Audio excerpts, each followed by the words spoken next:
How can a human being created by God possess the eye of an eagle?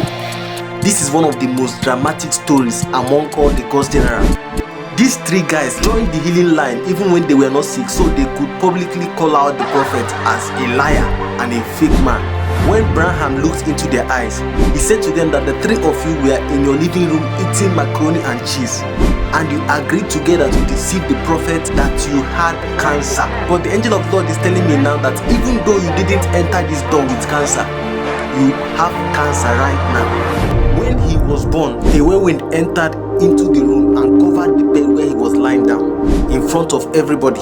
When he was 7 years old, he heard the audible voice of God telling him that he should not smoke, drink alcohol, or defile his body, because there will be a work for him to do when he begins to mature. Jordan Lindsay, in his popular book titled Men Who Heard from Heaven, said that you can't talk about men who walked in prophetic in recent time without mentioning that name, William Branham.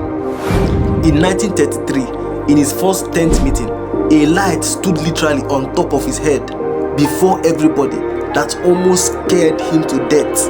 Even though he came from a family that was the poorest of the poor, the supernatural has always been tangibly evident in his life, even from a young age.